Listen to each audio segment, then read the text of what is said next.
And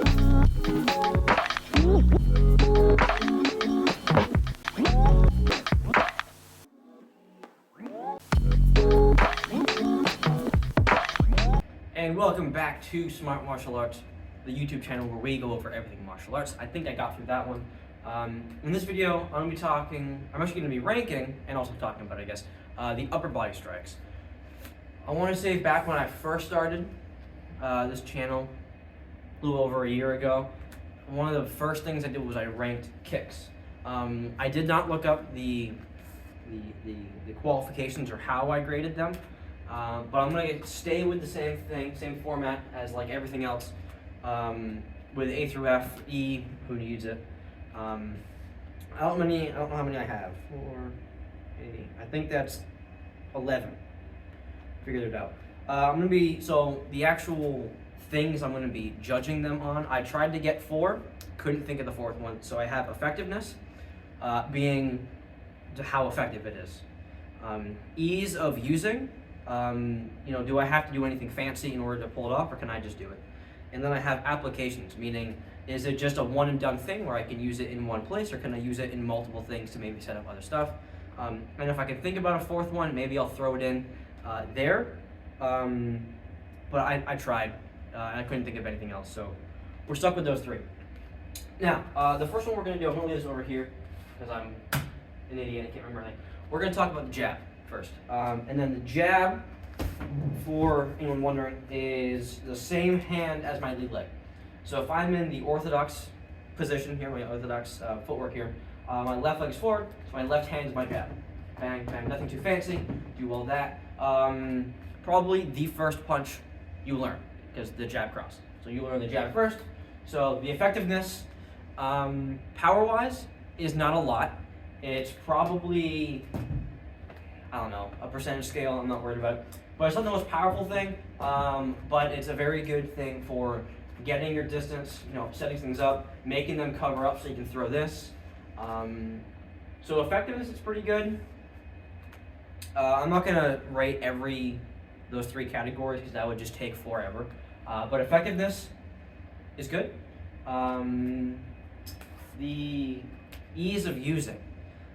It's really easy. I just take my hand and then I put it somewhere else, or put my knuckle somewhere else.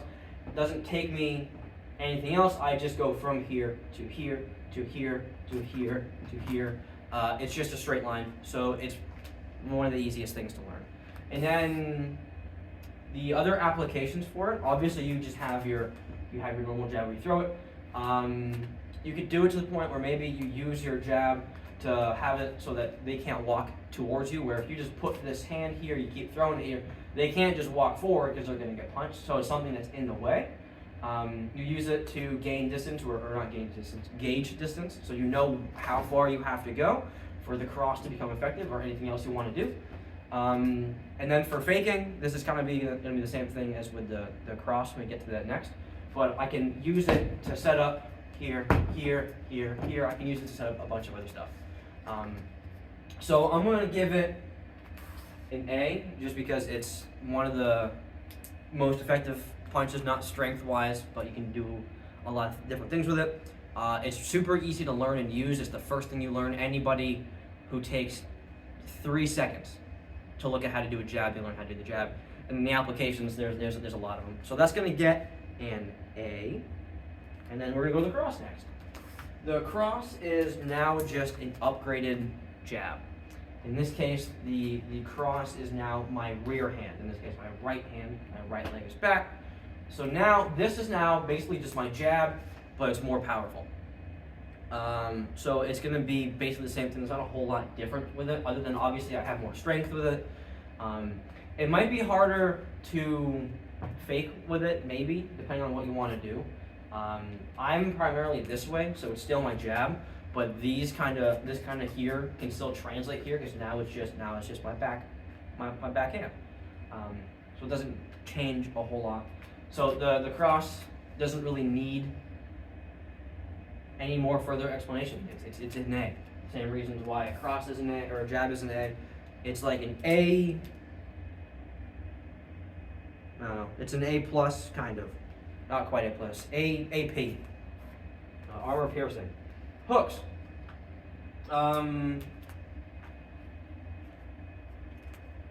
Now, my left hook. So the left hook, I'm kidding, I'm not doing that. Hooks. Now I'm not going straight out. Effectiveness, let's go in order here, is a lot. I think it's kind of safe to say that for just a normal strike or a punch, a hook is probably going to be up there with the strongest, because now you have the added benefit of using all of your upper body and your hips, where you can kind of put everything into it, and you can come back with a super hard hook. So super effective. You can put all the power. Everyone that I've sparred who doesn't do martial arts, their right hook is always their strongest punch, and it's never really that close. So it's super effective. The ease of using is now kind of tricky, because the only difference now is instead of me going straight out where I have my hand and my shoulder to cover myself, now I'm moving my hand out of the way. I'm completely exposed, open for this, in case someone is fast enough to throw their hand through here, depending of course how I want to use it. If I can slip off of this and then come from here, then it's a little bit better. But it's now getting to the point where it's now a little bit more sketchy to use, because there's a lot more time where I'm not covered. And then applications. Going around someone's guard is super nice. So everyone's guard typically is going to be up here, out here, doing something of the sort of being in front of them. Because if you're here, you're going to get punched in the face. So now I can kind of fake with my jab or whatever. I can fake, and then I go around, because the guard's here. I go around, hit him in the side of the head. We go for a chin or a jaw hit or a temple hit, depending on what I want to do, or if I get lucky enough that I actually hit them with it. Or now I don't have to actually strike with this, but I can now go out and I can peel it down and then come up with a different strike. I can go here, I can peel it down, do a back fist. Now we can start to take things away from them by going across. Well, maybe with the jab, maybe you could go through, you can pull it down here, but it's not going to be as likely, because people are going to trap it or move out of the way or parry it. But this one, going to go across, rip it down, and they can do something else off of that. So just because of that, actually not because of that, it's going to get an A still. I think most of these are probably going to be A, so this isn't going to be too exciting. But now we have the uppercuts. I don't really use uppercuts a lot, to be honest. I will occasionally do them if someone's taller than I am, just because it's kind of like this. Or because there's a story of two people on Saturday class sparring way like 2-3 years ago, where one of them got 14 perfect uppercuts in half an hour.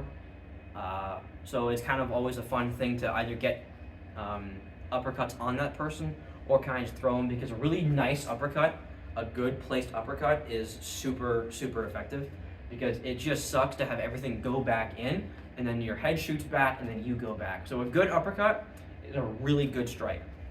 But I don't throw them a lot, because this is a super hard thing to actually land unless you're super in close. So if I just want to be out here, one, I'm not going to get a lot of power because I'm putting my arm out and kind of doing this, where if I was inside, I'd be able to drop and use everything I got to go back into it. But getting in can be kind of tricky, especially at first, where you don't know how to get in. You're not used to taking a hit. You get hit and you kind of freak out. But once you can kind of own that, you can go in, bang, you do that. But you also get to the point where if you are in close to somebody, now they can grab you, and they could have their hands in a certain way where maybe it stops an uppercut, or now they have to go out, or you tie a hand away. So it's not very likely that you're going to get a really good uppercut, but if you do land them, they're super nice. Now, for other applications for an uppercut, there's not many, because there's not many strikes that really go up or go down. So I can't really fake, because this is kind of weird. I guess maybe I could. I guess I could fake it and go up and go for my hook, or go up here. But there's not really a lot of things where maybe I could like go underneath and hook, because this is super, super sketchy, where if I'm here pulling them this way, now my hand's really far gone and they can just keep it down there and they can light me the hell up. So as I'm not a huge fan of uppercuts, I think that you could probably do pretty well without them. I'm gonna give it a B, and hope to God I don't get absolutely yelled at for that. Next is the overhands, which is this. It's like a hook, but at an angle, right? A hook is now here, it's a straight line. Overhand is here. Effectiveness depends on what you do before it, I think.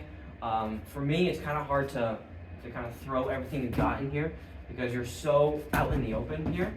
And also, I feel like if you can do a good jab or a good cross, you're probably not going to need to do this. Except for the applications part. This is kind of where I brought in the application thing, as this is where I want to talk about it. If you can throw a good overhand, people are probably going to, obviously block it because it's kind of noticeable. But even if they do block it or they don't, if you make contact, you're going to pull the hand down and go for the elbow. Or if you want to do that just to begin with, you throw the overhand on purpose to miss. That you can drive the hand down, you can throw the elbow, drive the hand down, wrap, throw the elbow, wrap, take it to the floor. So I think as strikes go, I don't think I've ever really used an overhand, mostly because people who I spar are faster than I am or taller than I am. So it's not effective for me to be like here and then try to do that because I'm going to get nailed in the face. But application-wise, I think it's a pretty good thing to transition to a certain strike where maybe I pull down again, do an elbow, or just kind of knock the hand down so maybe they think I'm going to do that and then I switch it. So just because of that, I think this is probably going to be, I'm going to give this a C. I think uppercuts are still better. How much better, I have no idea. Now, next we have the elbows. I'm kind of mixed with elbows, to be honest, because while they are incredibly effective, they are probably one of the most effective strikes, upper hand wise, because they work so damn well and they don't take a lot to be lethal, to put it that way. However, I don't really have a lot of practice using them in a live sparring match because at my school, unless you are super high rank or super advanced, and even then you never really throw elbows because we don't have elbow pads. The most we do is if we're like in jiu-jitsu or something, we'll kind of like fake an elbow, or if we're sparring and we're on the ground somehow, we'll fake an elbow. But they do not take a lot of power. There's been one elbow that I've actually seen happen, and I'm going to try to recreate it. This was probably 3 or 4 years ago when I first started sparring. The way our dojo is, I think there was 4 groups. So there's one group here, another one, and another one. I was this one here, and then this was the highest rank, and then a first degree black belt. I was probably a blue or a green belt. But the high rank pushed the guy away, and from what I remember, he went to the ground, and then just out of habit, he did that. He threw a spinning elbow, and nailed the guy, the high rank, in the nose, which immediately just blood everywhere. Didn't break anything. It wasn't a very hard hit, but he nailed it just right where blood just. He went to the bathroom. It was painted red, the sink. It was bad. I've never seen my old instructor, more pissed off in my life. So they don't take a lot, but we don't use them or don't practice them a whole lot for me to really say that they're, I guess for me to have a lot of say in it. So I'm probably gonna have to take away points just to be fair. Effectiveness for this is absolutely, where if you're in here, it doesn't take a lot. I can use a lot of stuff behind this. I can throw my shoulder into this, and it doesn't take a lot for this to do some damage. Or I can drop down, which we'll get to in a second. Ease of using, it's kind of tricky, because now you have to wait for them to be in close. Or even my hook and my uppercut, where they're more effective if I'm in here. An elbow, I cannot use the force. I haven't gotten that far in the skill tree. So I have to be in close, or they have to walk into me in order for me to do this. Ground fighting though, I think these get really good because you are obviously always in close. You can always kind of just throw an elbow in kind of wherever the hell you are. So effectiveness vary, ease of using not so much, just because you have to be in close. And then applications is a fun one because you have the elbow where you go out with it, kind of like a jab. You have the elbow where you come, I don't know, you slash with it, bang. You have an elbow where maybe you come up with it, bang. And then you have the 12 to 6 elbow, banned in the UFC, I believe, where you come down. The slash elbow and then the 12 to 6 are probably going to be the most effective on the ground. While standing up, you're not going to have probably the up elbow, because if you're in a clinch, you just kind of come up with it. Maybe not, may not do a lot, but it's still damage that otherwise wouldn't have been there. And then the one where you just kind of shoot it out, where maybe if you're fighting here, you come back, and then back, here, back. But you can't get a lot, but you can use your shoulder to throw into it. And for all that, I'm going to give elbows an A, just because I've talked myself out of dropping it down, because goddamn it, I make the rules. Next, headbutts. I've never actually thrown a real headbutt.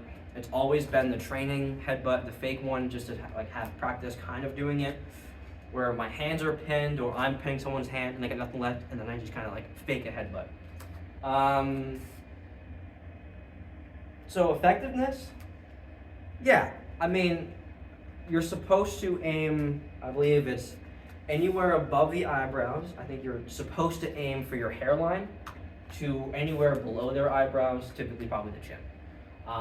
So if you slam your really thick skull into somebody's nose, it's going to do a lot of damage. The other thing with it is, learned this actually from Ryan Hoover when I went to Hard Ready 7. I think it was him. It was probably him. That headbutts aren't super common in the United States because we just don't do them. A lot of our sports don't do them. Well, over across the pond, soccer, they have the headbutts. Same way they have the soccer kick in fight to get that. And then I think he even mentioned that it's super common in the Russia and the stands area. I think it's also nicknamed the Glasgow Kiss. I have no idea. So the shock aspect of someone just slammed their head into me is probably going to be a pretty good one. So you have, not only do you have the effectiveness of, holy shit, that hurt, you have the effectiveness of, what the hell just happened to me? Now, ease of using. Depends.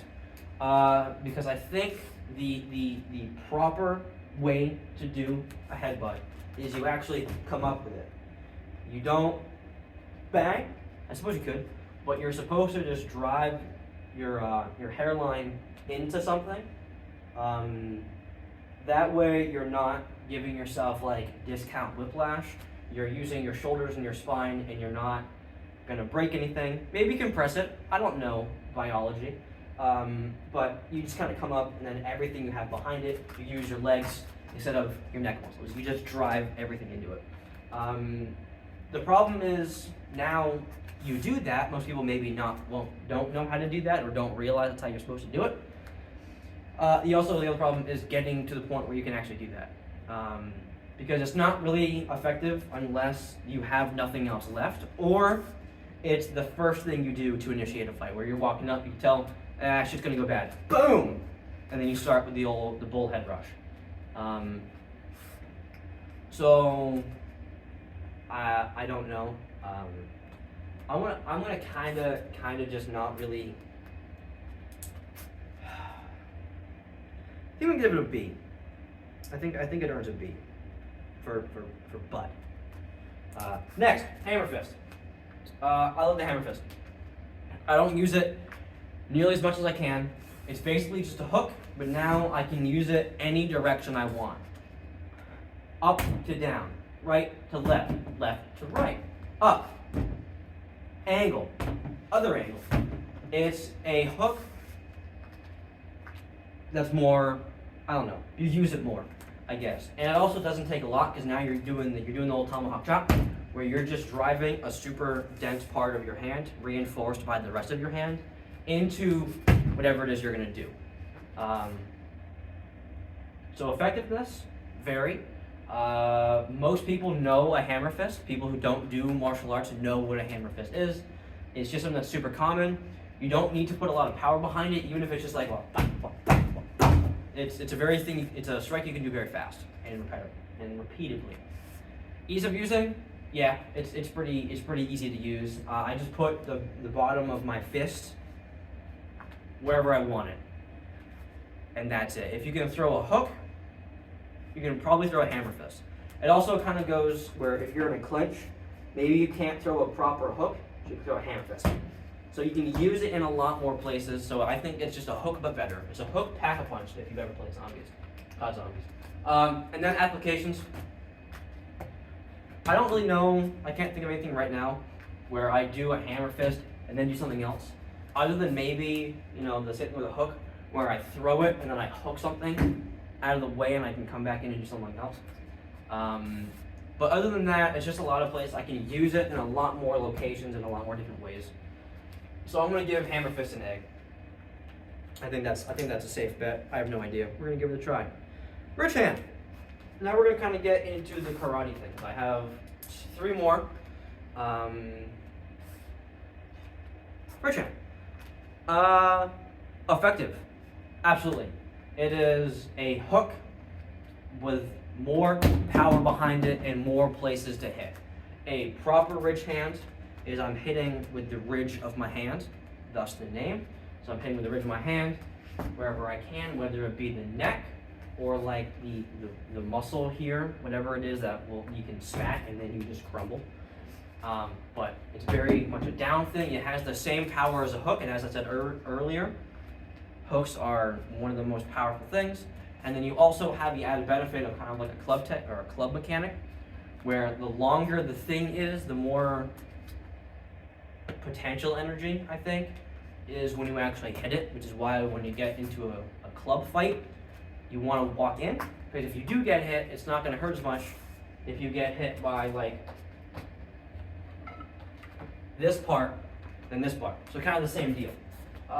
The also other added benefit is it doesn't have to be the ridge of my hand. It could be a closed fist. Bang! It could be a closed fist. This is different. It's more of a hammer fist. But closed fist, it could be my forearm where I just slam into things. So effective, 100%. If you can do a hook, you can do this really well, because it doesn't require doesn't require you to be close. It's a lot more freeform. It's a very good beginner's hook, if you will. Applications. Bang. I guess you could clinch. Yeah, I guess you could pull them in. Where if you can kind of get this, now you can just kind of wrap this entire side into it. It's also a good get away from me kind of strike, where if I need to slip, I kind of just throw it and I can move out of the way. So that's another good other application, because I don't need to be in close. I can go away and kind of just throw it out there.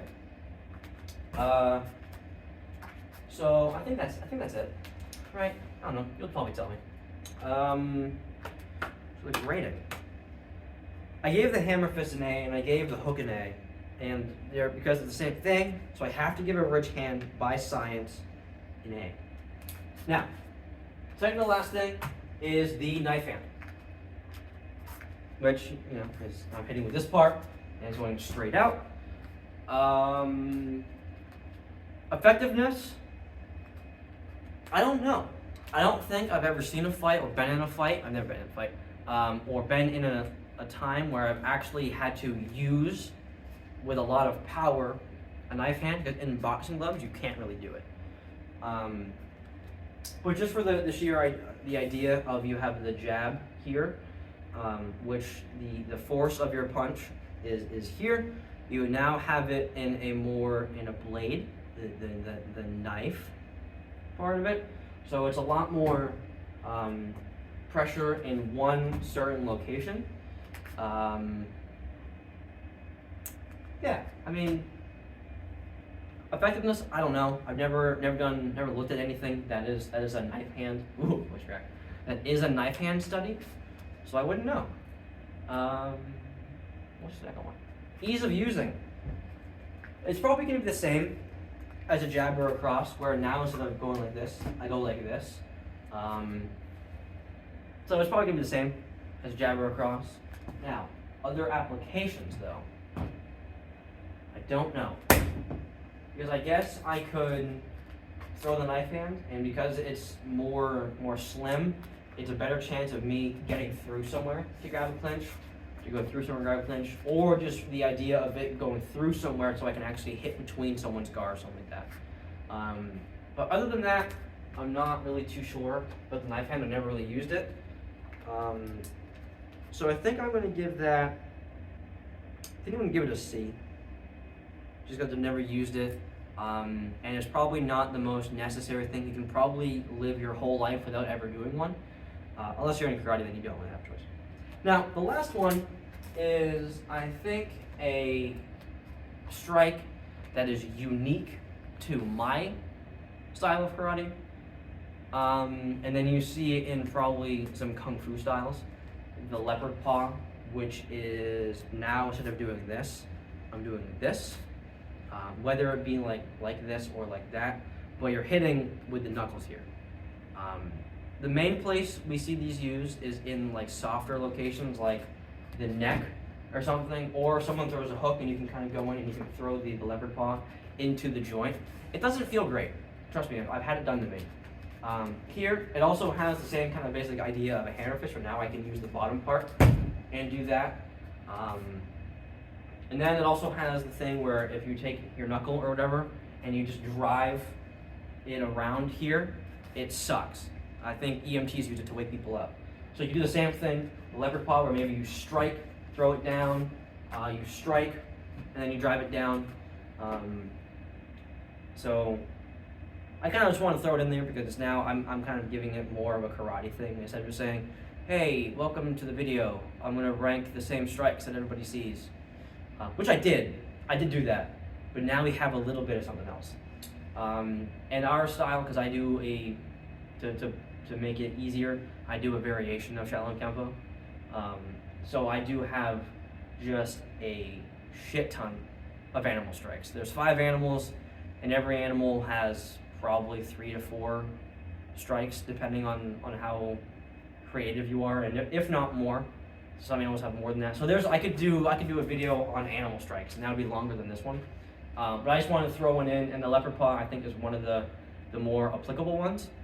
Conversely, the ridge hand technically is a crane strike because you have the wing of the crane, so you got that going for you too. But I think for leopard paw, because nobody's ever used it, nobody's ever really seen it. You probably have no idea what the hell it is, and if you do, that's pretty cool. But just because of that, I'm gonna give it also a C. I'll give it a D. I won't do that.